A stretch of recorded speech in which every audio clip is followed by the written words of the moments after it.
नमस्कार, मैं हूं संजय वर्मा। बहुत ज़रूरी है कि हम उस उचित स्थान की पहचान कर लें जिसके ना मिलने पर या होने पर आए दिन राजनीति होती रहती है।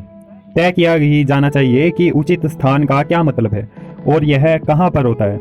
इतिहास के जिस मुद्दे को इतिहास की कक्षा में उचित स्थान मिलना चाहिए, उसे लेकर टीवी पर चर्चा है। वर्तमान के जिस मुद्दे को मीडिया में उचित स्थान मिलना चाहिए, उसके लिए कोई स्थान नहीं है। आम लोगों के लिए पेट्रोल और डीजल के दाम उनकी चिंता रेखाओं में पहली हेडलाइन की तरह मौजूद हैं, लेकिन अखबारों और चैनलों के समाचारों में पेट्रोल और डीजल के दाम संक्षिप्त खबरों के कॉलम और स्पीड न्यूज के हवाले कर दिए गए हैं। इस साल 19 जनवरी को दिल्ली में पेट्रोल का 85 रुपए लीटर था। यदि कम महंगा नहीं था तो 6 जून को 95 रुपए लीटर हो गया और 8 जुलाई को 100 रुपए लीटर और अब 105 रुपए लीटर से अधिक। इस तरह से दिल्ली के ही लोग 10 महीने से महंगा पेट्रोल खरीद रहे हैं। 10 महीने में 20 रुपए दाम बढ़ गए, यानी हर महीने औसत 2 रुपए। कई शहरों में 110 रुपए पार कर रहा है पेट्रोल का दाम। भोपाल और इंदौर में 114 रुपए पार कर चुका है। राजस्थान के श्रीगंगानगर में पेट्रोल प्रति लीटर 117 रुपए से ऊपर जा चुका है। बजट और फर्जी डिबेट के कारण न्यूज चैनलों की रिपोर्टिंग का जमीन से संबंध टूट चुका है। एक ही तरह की प्रतिक्रियाएं हैं, लेकिन कोई होगा जो फीस नहीं दे पा रहा होगा, कोई होगा जो दवा नहीं खरीद पा रहा होगा, कोई होगा जो कार नहीं चला पा रहा होगा। मीडिया के इस दौर में लोगों के बीच में मीडिया नहीं है और ना ही मीडिया में लोगों के लिए कोई जगह बची है। मीडिया अब अपने स्टूडियो में है, जहां पर समय समय पर इतिहास की एक नई थीम पर बहस होने लग जाती है। जो प्रवक्ता पेट्रोल के दाम पर जनता के बीच जाने से कतराते हैं, वो इतिहास की थीम के बहाने जनता के बीच ऊंची आवाज में कुछ भी बोल रहे होते हैं। इसकी शुरुआत अक्सर बड़े नेताओं से होती है और फिर उनका सहारा पाकर बड़ बहस का जाल बिछा दिया जाता है। उचित स्थान की इतनी सीमित समझ बना ली है कि 3000 करोड़ की लागत से सरदार पटेल की प्रतिमा बना दी।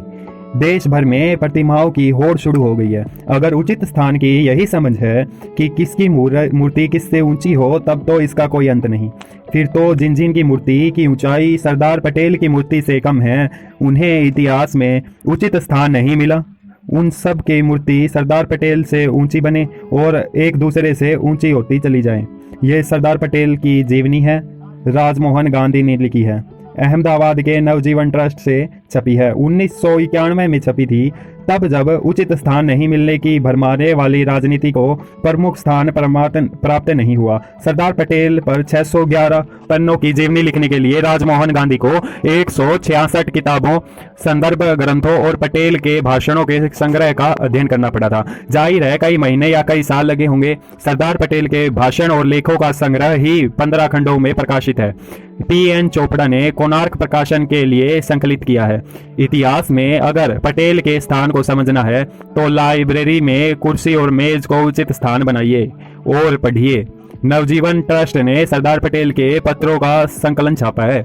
दुर्गा दास ने इसे संकलित किया है। 10 खंडों में छपा यह संकलन 4000 रुपए का है और करीब 5000 पन्ने हैं इसमें। ये पत्र केवल 1945 से 50 के भी हैं जो सरदार पटेल ने लिखे हैं और जो उन्हें लिखे गए हैं। तो सरदार को जानना है तो 5000 पन्ने पढ़ने होंगे। केवल मूर्ति से काम नहीं चलेगा।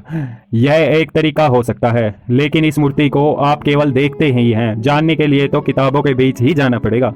जिस अहमदाबाद सोसाइटी ने अहमदाबाद यूनिवर्सिटी की स्थापना की थी, वो सरदार पटेल की कल्पना थी, लेकिन प्राइवेट यूनिवर्सिटी होने के बाद भी ABBTT के विरोध के कारण यह राम गुहा प्रोफेसर के रूप में ज्वाइन नहीं कर सकते। सरदार पटेल के किसी भी भाषण को पढ़िए और सहमति के बीच सहमति के साथ सरदार थे, लेकिन यहाँ मूर्ति बनाकर बताया जा रहा है कि सरदार पटेल को इतिहास में उचित स्थान दिला दिया गया। तो धन्यवाद फ्रेंड्स, आपको कैसी लगी यह जानकारी और ऐसी ही जानकारी के लिए मेरे चैनल को लाइक, शेयर और सब्सक्राइब जरूर कीजिएगा। धन्यवाद, आपका दिन शुभ हो।